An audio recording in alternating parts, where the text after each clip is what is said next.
Welcome back to the Science Society podcast, the show where we dive deep into intriguing topics and explore the world around us through the lens of science. We'll be your host today. I am Shin. And I'm Austin.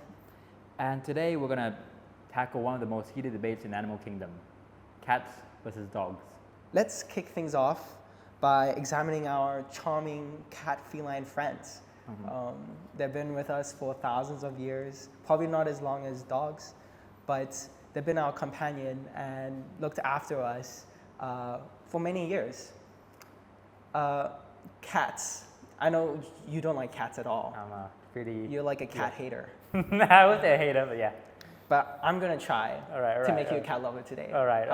That's good. That's a promise. That's fair. It's a promise. All right. Let's begin. I have to say, I need to probably give my background. I have 6 cats. My family has 6 cats. We have American Shorthair, we have 2 other breeds that I actually have no idea because we got them from the street. And I had looked after many cats for a long time. So I might be biased. Actually, I probably am biased. Yeah, I have cats. So let's start with some of, I guess, the characteristic of cats that make them so preferable as a pet. I guess probably the number one big elephant in the room is they're low maintenance. Like they can kind of look after themselves. Like you don't have to wash them as often as, like a dog, bring them and get groomed, like constantly. They can kind of groom themselves. Like they're self-cleaning. They're like those cool self-cleaning washing machines. but they're an animal. They can look after themselves. Like they're like more independent, and I appreciate that as an independent person. That is understandable. What I mean? Yeah. And I love that they appreciate their own space. They're almost kind of human-like. Like they have boundaries. I'm sure you've seen many cat videos of cats really pushing for, I guess, establishing their boundaries. Either through fighting or peeing or many other things. They're kind of human and like that. So that's one. They're low maintenance and they're independent. That's point number one. That's understandable. Another thing, a dog is self-cleaning. A dog is not in the same way. A dog is not self-cleaning. Number 2, I kind of like their like quiet compassion, like dogs are kind of loud in their personality sometimes. Quite loud. Almost out of their own will. You know what I mean? Like they're kind of bred to love you. But I feel like almost like cats, because they haven't been domesticated for very long, they kind of have a choice compared to dogs. You know what I mean? Like dogs are just more vibrant, wanting. Yeah, they're more needy. They're more needy. Yeah. They're more. They're just like, how would you say? I'm looking for a word. Yeah, I know. Like they're almost. They're more attached to you, I guess. Yeah, they're more attached. Yeah, they kind of like have a young child. They're like a toddler. I guess they're like a toddler. They are literally a toddler. Yeah, and that links to their nature. Yeah, dependency on humans, unlike cats. And lastly, I guess cats have this like aura of being really elegant and kind of calm, kind of their own world, like especially at my home. We also have one dog, and that dog is loud. That dog barks. And we have a dog. But you wouldn't ever know we had 6 cats because they're kind of just like minding their own business, grooming themselves, just vibing, not bothering anybody. They're just having a good time, living a good life, where we kind of look after them and they show us some compassion too. So That's good. yeah, I guess those are all my points for cats. What about you? What do you think? I think that's understandable, but let us move on from our cute little eco-terrorist actual PSA. Please do leave your pets indoors rather than outdoors, because I'm pretty sure the statistic of cats killing about millions of birds a year. Probably a bunch of millions of birds a year, which is not healthy for the environment. So yeah, they do act a lot like us in how they're a bunch of little eco-terrorists. So let us explore dogs. Dogs, unlike cats, which came to us humans, I think, when we had a civilization and we had obviously we stored food. So mice came, vermin came, and cats come along to eat those vermin. So they're like cute little pest controls. You feel me? But dogs, rather than that, we literally domesticated them willingly, because we realized, they can probably help us hunt and help us find stuff. And that's why dogs, unlike cats, have actual jobs. They're not total freeloaders. Yeah, sure, they depend on us, but they're not total freeloaders. Such as police dogs. I mean, say whatever you want about the police, and the police dog has back problems from the fact that they're from the police and stuff like that, but they do have a sniffing job. You do have dog companions for the blind, the people who have physical extra needs have dog companions, which can help them a lot and which can help them navigate through life a lot easier. And there's not really a cat companion, is there? So there's a reason to actually like a dog, because they're contributing members of society. And and they provide us companionship. They're loyal. As they say, a dog is a man's best friend. And what is that? Yeah, and other sayings oh, dogs go to heaven, because they're really good.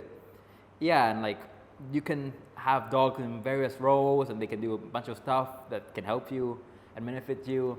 And there is the huge moral concern of genetic engineering through breeding of multiple generations, where we bred dogs through death to make it more useful to us in some breeds, but they can help us live our lives much easier compared to cats, which don't really have a defined purpose outside of making us happy. So that's my pitch for dogs. Wow. So yeah, I love your pitch. I think I'm a dog lover now. I think I'm gonna ditch my cats. No, leave them indoors and take care of them, because they will. Yeah, they're indoor cats. That's good. They're not outside. Outdoor pets are not good for the environment and people that. Also, and the pet. Yeah, it's good for that's no true. one. Also, it's not safe to leave your cats outside. It's not safe. Yeah, it's not safe to leave your pet outside. PSA, just leave your pets indoors. Yeah, last time my friend did that, their cat died from leukemia. Yeah, it's quite sad. Cat leukemia is kind of sad. Yeah, it's very sad. But let us move on to the science of attachment and why we like one of them more than the other, and who fits what bill better. The science of attachment links to, I guess, companionship in many ways. We kind of, I guess, as a society, humans, we're very social beings. We are extremely social beings. And I think it's very beneficial for us if we could find, I guess, a companion outside of our own species too. Yeah. Because I agree with you. Maybe other species could help us out in ways that we humans can't. Like you said, you had many points about dogs. They can do marvelous things for humans. They're not. Hunt, I love that you said they're not freeloaders. That's true. They have jobs. My cats are kind of freeloaders. They Dogs can have jobs. Princesses and princes. I feed them, and they just tell me to pet them, or they'll claw me. Least toxic cat relationship. Yeah, now I realize maybe their companionship is conditional. Unlike a dog. Hey, but either way, at least you're getting a companion, and that is not human. So sometimes, when you don't want to really deal with another person, so you do get a friend without having to deal with all the little fine, nuanced human emotions. So yeah, that's why having a pet is nice. Yeah, that's true. That's true. I find that dogs, I get like you mentioned earlier too, because they've been domesticated for so long with humans. I guess they're more, not guess, but they are more geared towards humans. And they'll probably get attached to humans a lot easier than maybe a cat would by default. Yeah, I'm pretty sure like the Latin name for like dog, which is like Canis lupus familiaris, like the familiaris literally means like family or familiar. So yeah, they've been thoroughly bred to kind of serve us. So yeah, to like, or at least like us to some extent. So yeah, that is a thing. So yeah, it'll be interesting to know what happens if we bred cats for as long as we did with like, dogs. Would there be like a difference? Or maybe just because they're like desert animals and like they're more like nomadic hunters compared to dogs, which come from wolves, which lives in pack and more social. Yeah, the more I guess human-like in that way. There's a social animal, like hierarchy and stuff. So yeah, maybe we'll see. Guess we'll never know.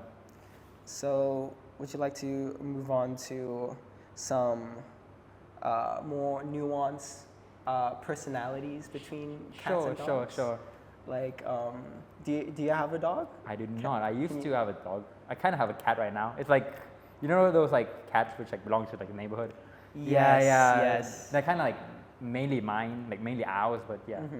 I don't have a dog right now. I get that. We had a cat that we ended up looking after from outside. Yeah. And he ended up dying tragically. R.I.P. Because I guess he got infected while living outside from, I think, FIV, which is quite sad. But talking about personality of cats, I had both cats and dogs, and I find cats to be a lot more subtle in how they show their emotions, but like in a cute way. You know what I mean? They're not very explicit about it. They're kind of like, how would you say, almost like Asian parents. that is true. You know what I mean? Yeah. Like, they're lovely, subtly. And I love that I can kind of talk to them and they kind of listen to me, but they don't.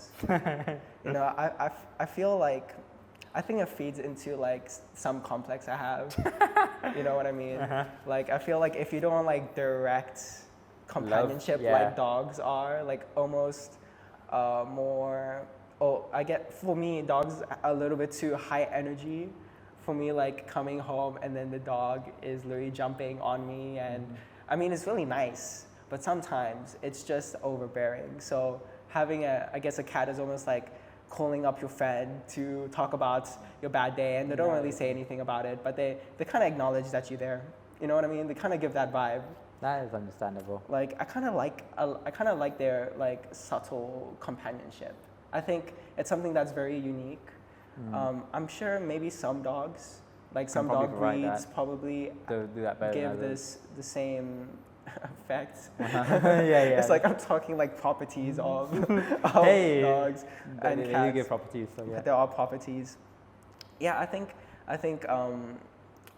the nuance they have, it's subtle, but it's there and you can feel it. That's what I like about cats over dogs, personally. I find that charm, that sine, you know. That's understandable. Yeah. Yeah, I think dogs are obviously more loud and more extroverted. And like, so if they like you, you can literally see it. If they hate you, you shouldn't run, but you should probably get away from them. That is good advice. That's probably advice you should have. So yeah, they are quite feisty, loud, energetic, but at least you know, like, they outwardly show affections towards you, which is good sometimes. You know, like having something that you know cares about you and act like they care about you is something we should do more of. Yeah, that's what I'm gonna say. So yeah, if you're like more high energy and like you like things and people, things like your relationships, like be clear and like show like how they love you, and then like having a dog is probably better than having a cat, which is really subtle in how they show how they love you. So yeah. You do make a great point. I can't run with my cat. Yeah. They're not energetic like that. Yeah, you can exercise with your dog kind of. Yeah. Yeah, you can take like your dog to the beach, take it to a park and stuff. Like We tried bringing my cat to a beach and they probably did not. they didn't give, they didn't They did not care. care. They did not care at all. But I kind of like that they don't. That's pretty cool. Yeah, Yeah. that's pretty cool. It's pretty cool. Moving on to our next segment. Which is cats and dog stories. Do you have like any good cat stories to share with your cat? I guess one being that this is from personal experience. My home is in Phuket, and we have a lot of forest area around our house, and therefore we have a lot of pests. And we make a lot of food at home. We make all kinds of stuff at home. Our home is very big, so it's really hard for us to kind of take care of all the pests that might come, like rats. We have rats. We have snakes.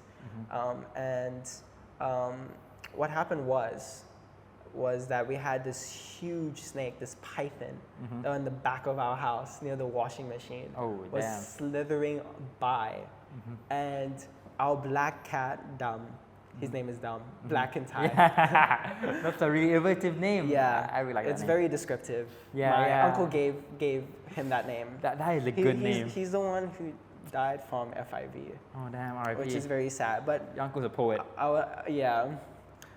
so when he killed that python, we promoted him to being one of our cats in our home. Aw, that's But so cute. obviously we had to separate him from the other cats because he's a sick cat. But yeah, so he killed like pythons and rats for us, and I guess we appreciated that a lot. Like he kind of wasn't like freeloading like our indoor cats. Our indoor cats were kind of just sitting there chilling. They don't care. They kind of care, but they don't. But Dum had like a different personality entirely, and I think maybe that's because he lived as an outdoor cat, maybe, possibly. But yeah, that's my own experience, my own story about my own cat. Yeah, maybe saved a life. Who knows? That's good. That's good. I mean, coming back to the fact that like cats are one like kind of the really good predators. Like they hunt. They're really really like strong, top of the food chain type of predators. But also the fact that like cats kind of come to us because we had food. Food attract pests. They eat those pests, and like they're kind of pest control for us. And they kind of domesticated us to like enforce themselves into our home, which we have been accepting them since. So I don't really have like a direct anecdote for dogs because my dog didn't really do much while I had him. But I think similarly, I have a story from some guy I know who had a dog, and it fought like a python for him as well. Like I don't know, maybe it's some random ass snake. I do not remember what type of snake it was, but he served as pest control, and I think he died doing that. He was like a little dog, so he like got killed by a snake. But like at least he tried to like help his owner kill a snake. Or like sometimes when you're, I remember one time as well, I was probably walking back. I was probably not in the best like state of mind, but I remember I was like walking back from like, it was night. I was walking back from like nightclub or whatever. And like, I had like a dog following me around, and like it made me feel warm. So I was like, I gave him food at the end. But yeah, some like they are willing to like provide subtle companionship as well in a different manner. So yeah, they're quite cute and quite warm. I like that. Yeah, I also like the fact that cats can be pest control and they're chill. Yeah, but I don't appreciate how you said like they forced themselves into my home. No, I mean cats historically have. I mean that's true historically. They've domesticated us. It's not the other way around. Right, that's true. That's true. That's a good point. I mean, but we've been accepting them since, so that's good. What is our conclusion? Well, I think ultimately it depends on who you are, kind of what lifestyle you live. Because like, dogs have a bunch of good reasoning to have them, but they are, I think, on average, probably more expensive to take care of than cats, which means like, and plus like the time cost. So if you have like a demanding job or like demanding schedule, plus you have like, and you're saving up, it's probably not the best option to like get dogs, and you have like you need space to roam as well. So I think dogs require more of you, but they also, well, giving you more or less depends on you, but they also can like serve different purposes for you, while cats, elaborate. Well, cats in contrast are, because I guess they're more independent and they can kind of look after themselves more than dogs can. They're more, I guess, affordable to look after compared to dogs. Also, depending on the size of your dog, I think that will change. How like the financial reasoning and like lifestyles, the whole thing. Yeah, the variation in dogs you can get it's insane. compared to cats is very different. And cats, also in contrast, are they don't have a very they're not as versatile as dogs are. So if you want your cat to be your, I guess, support animal, if you're blind, that's not gonna happen. That's probably he probably will leave you. You probably want to get a dog. But I guess the takeaway is it depends what kind of person you are and what kind of qualities that you appreciate the most. And what kind of lifestyle you have as well. And the kind of, lifestyle is a big reasoning. Is a big reason. So I guess there's good things and bad things about everything. Yeah. But I guess there is a little bit more to like about dogs. There's a little bit less to hate about cats, a little bit more to also like about cats now. Yeah, so okay, really? Well, I appreciate that. Hey, less hate means more love, you know? Yeah, that's true, more love. It's a scale. And I guess that kind of leads us to our conclusion of our mini debate. Yes, sir. So thank you for having us, and thank you for listening to our Science Society podcast about cats and dogs. If you enjoyed this episode, don't forget to like and subscribe. I'll be really grateful. Our person will be really grateful, and rate reviewers, share it, whatever, on your favorite podcast platform. Stay curious, stay informed, stay smart, stay bright, stay tuned for more exciting episodes. And we will see you later. Goodbye. Goodbye.